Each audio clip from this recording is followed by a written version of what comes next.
Good morning sir. Good morning all of you. आज संकल्प classes में आज आपका फिर से एक बार स्वागत है। हमारे इस YouTube चैनल को सब्सक्राइब करने का कष्ट करें, अन्य लोगों से भी सब्सक्राइब कराएं। मैं आपसे अनुरोध कर रहा हूं कि मेरे इस YouTube चैनल पर 1000 सब्सक्राइबर जिस दिन भी हो जाएंगे उसके बाद मैं आपको डेली लाइव क्लास HD कैमरे के माध्यम से दूंगा और बोर्ड भी चेंज करा दूंगा। स्थितियां तभी बदलती हैं जब उनके परिणाम आने की उम्मीदें आती हैं, तो परिणाम आने की उम्मीदें आप जाकर करेंगे, स्थिति को हम बदल देंगे। ऐसा सहयोग बिठा लीजिए, इस चैनल को सब्सक्राइब करा दीजिए। धन्यवाद। आज हिंदी का एक मधुर चैप्टर लेकर आया हूं जो बीईओ की परीक्षा, टेट की परीक्षा, यूपीएसआई की परीक्षा, यूपीपी की परीक्षा तथा अगर कई ऐसे एग्जाम जिनमें हिंदी का पैगाम पूछा जाता है, तो उन हिंदी के उद्देश्य को मद्देनजर रखे हुए चैप्टर उठाया है जिसका नाम है कारक। कारक चिन्ह जो है, कारक की बात करें तो कारक सामान्य भाषा में कहा जाता है कि संज्ञा तथा सर्वनाम के जिस रूप में वाक्य अन्य शब्दों के साथ संबंध बनाता है या संबंध सामने आता है उसे हम कारक कहते हैं। मेरी सीधी सी बात छोटी सी समझने की कोशिश करना कि कारक का शाब्दिक अर्थ होता है क्रिया को करने वाला। कारक का शाब्दिक अर्थ होता है क्रिया को करने वाला। अर्थात अगर हिंदी में कारक के अर्थ की बात करें तो इसे हजारी प्रसाद द्विवेदी ने सर्वप्रथम कारक को एक नाम दिया है जिसको हम कहते हैं परसग्र। ये हजारी प्रसाद द्विवेदी ने परसग्र नाम एक हिंदी में कारक को ही दिया है। इस कारक को कारक डिपेंड होता है विभक्तियों के साथ, इसीलिए इसे कारक विभक्ति का भी नाम दिया जाता है। कारक क्रिया को करने वाले को कहते हैं, अर्थात इसे कारक चिन्ह भी कहा जाता है। कारक चिन्ह क्या होते हैं तो मूल रूप से बात करें तो कारक चिन्ह 8 प्रकार के होते हैं। कारक चिन्ह कितने होते हैं? मूल हिंदी की बात करें तो कारक कुल मिलाकर 8 होते हैं। आप बहुत सरल चैप्टर है, आप लोगों ने पढ़ा भी होगा, लेकिन आज हम पढ़ाने की कोशिश कर रहे हैं तो इसे और सरल करने की कोशिश करेंगे। कारक चिन्ह कौन कौन से होते हैं? विभक्ति को ही परसग्र कहा जाता है। कारक को हिंदी में परसग्र कहने वाले हजारी प्रसाद द्विवेदी थे। इन्होंने इसे परसग्र कहा था। ये हिंदी में एक नाम दिया गया था कारक का, वो था 8 कौन कौन से चिन्ह होते हैं? नंबर 1 कर्ता। कर्ता किसे कहते हैं? कर्ता का मतलब है जो क्रिया को करने वाला होता है उसे हम कर्ता कहते हैं। तो इसका एक कारक चिन्ह या विभक्ति है ने। जैसे राम ने आम खाया, सोहन ने दूध पिया, ऐसी संक्रियाएं हो। राम ने रोटी खाई, मैंने उसे पढ़ाया, उसने लड़ाई लड़ी, सीता ने गीत गाया। यहां कभी कभी क्या होता है, शून्य कारक भी दिखाई देता है। बेटा ध्यान देना, शून्य कारक भी दिखाई देता है। शून्य कारक तो बहुत से कारक चिन्हों में आएगा। शून्य कारक क्या होता है? शून्य कारक का सीधा सा मतलब है मोहिनी खेल रही है। अब इसमें बेटा ने शब्द का कहीं भी प्रयोग नहीं हुआ है, अर्थात जो बात हमने कही कि मोहिनी खेल रही है, आपको इसमें कहीं पर भी ने शब्द की आवृत्ति नहीं आई है, तो यहां शून्य कारक है। लेकिन ये कारक क्रिया किसके द्वारा हो रही है? मोहिनी के द्वारा हो रही है। इसलिए इसमें कौन सा कारक चिन्ह होगा? तो इसमें कर्ता कारक चिन्ह होगा। इतनी बात समझ गए। एक बात का याद रखना कि ने विभक्ति का सदैव प्रयोग भूतकाल में ही होता है। ने विभक्ति का सदैव प्रयोग भूतकाल में ही होता है। ये एमपीएसआई 2015 में क्वेश्चन पूछा गया था कि ने विभक्ति का निम्न में कौन सा काल है, भविष्य काल, भूतकाल, वर्तमान काल या विपरीत तीनों। तो ने विभक्ति का केवल एक काल है जिसका नाम है भूतकाल। क्या नाम है? भूतकाल। एक क्वेश्चन और आया था रीट के एग्जाम में कि किस कारक चिन्ह को प्राकृतिकता के साथ या प्राकृतिक क्रियाओं के साथ जोड़ा जाता है, तो वो दूसरे नंबर का है जिसे कहते हैं कर्ता ने कर्म को। दूसरा कारक चिन्ह है कर्म को।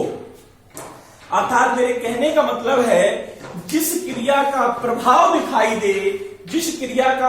दिखाई दे उस क्रिया को हम कहते हैं कर्म कारक, उस प्रक्रिया को हम कहते हैं कर्म कारक। और कर्म कारक हमेशा प्यारे बच्चे सकर्मक क्रिया के साथ होता है, ये भी याद रखना। कर्म कारक हमेशा सकर्मक क्रिया के साथ होता है और ये प्राकृतिक घटनाओं पर भी निर्भर करता है। जैसे पिता ने पुत्र को पीटा तो बेटा कर्म का प्रभाव दिखाई दिया कि पुत्र को पीटा गया है, तो ये कर्म कारक हो गया। दूसरी बात अगर हम ये कहें राम ने रावण को मारा, तो ये भी हमारा कौन सा कारक हो गया? ये भी हमारा कर्म कारक हो गया। अब बेटा हम तीसरे कारक की बात करें जिसका नाम है करण। तीसरा कारक कौन सा बताया हमने? करण। अब सूत्र तो वही कहता है कर्ता ने कर्म को करण से। अब से दो जगह दिखाई देगा। अब इसका अलग अलग प्रयोग क्या है? जिसमें साधन से क्रिया हो, जिस साधन से क्रिया हो उसे हम करण कारक कहते हैं। मेरी बात समझ में नहीं आई? जिसमें साधन दिखाया गया हो, जिसमें साधन की उपयोगिता हो उसे हम करण कारक कहते हैं। जैसे वह चाकू से मारता है, तो वह मारा किसके द्वारा जा रहा है? चाकू के द्वारा। चाकू एक मारने का साधन है। अर्थात उसने पेड़ को कुल्हाड़ी से काटा। बेटा यहाँ पर आपको देखकर कर्म में पर चले जाएंगे, लेकिन इसमें एक साधन दिखाई दे रहा है कुल्हाड़ी से।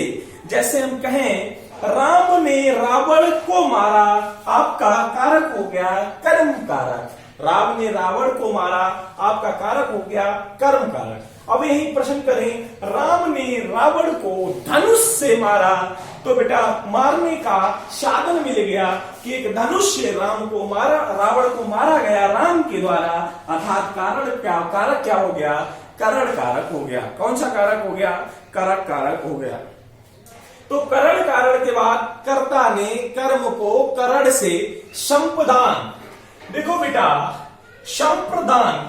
संप्रदान में भी दो शब्द आते हैं, का या के लिए।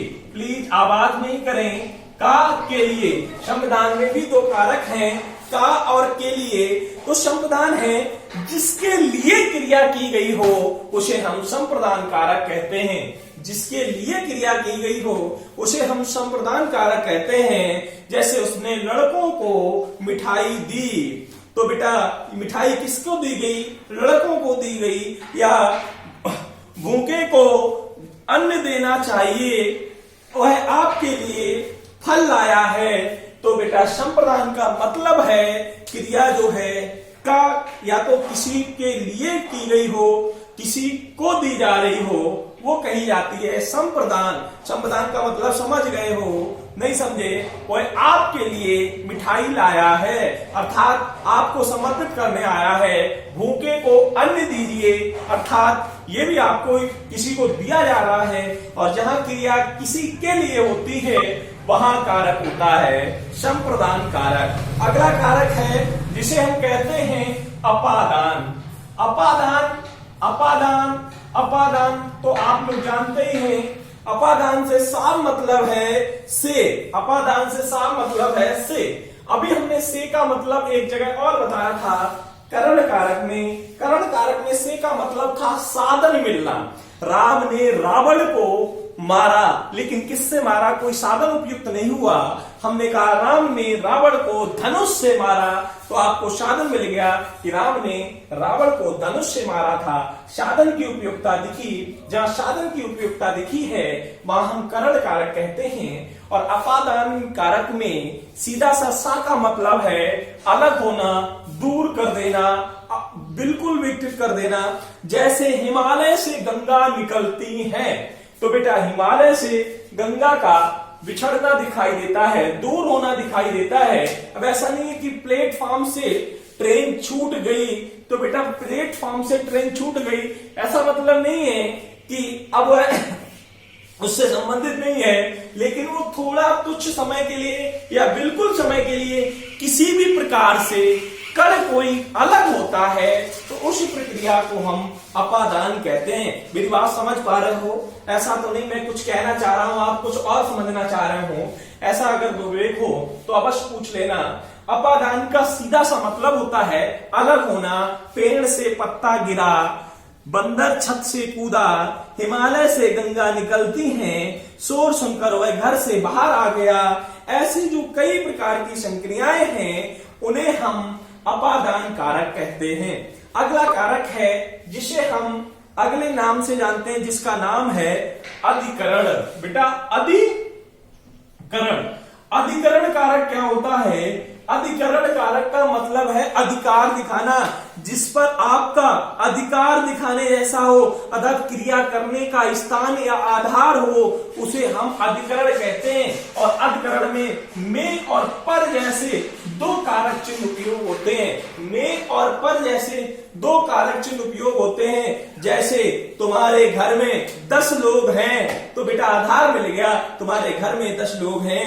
दुकान पर कोई नहीं था, निश्चित तौर पर दुकान पर की बात मैंने अधिकार दिखा दिया कि उस दुकान पर, आपकी दुकान पर या जिसकी बात की गई वहां पर कोई नहीं था।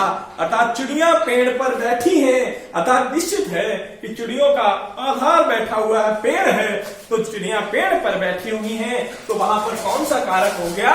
वहां पर हमारा अधिकरण कारक हो गया। अगला कारक है जिसका नाम है संबंध कारक। ये संबंध का, की, के, रे, ने, जाने वाले शब्दों को हम संबंध कारक कहते हैं।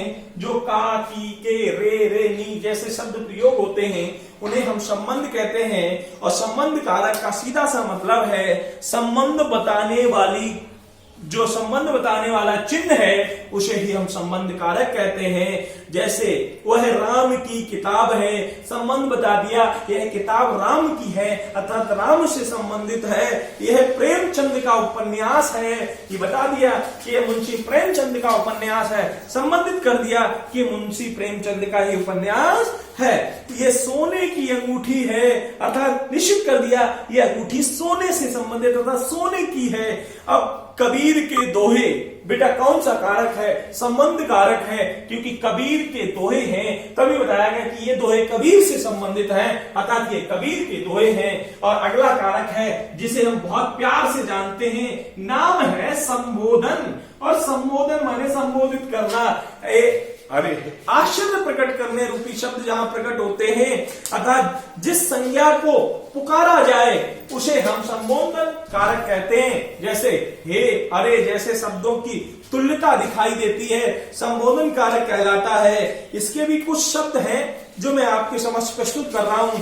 हे भगवान मुझे बचा लो, हे भगवान कोरोना से मुझे बचा लो। इस समय कोरोना का संकट चल रहा है और कोरोना जैसी बीमारी से बचने का हर कोई यही करता है। जिसको कोरोना हो जाता है हॉस्पिटल में है, उसके मुंह से यही निकलता है कि हे भगवान मुझे कोरोना से बचा लो। हे हाय कितने दिनों बाद दिखाई दिए, अरे आप तो बहुत खूबसूरत लग रहे हैं।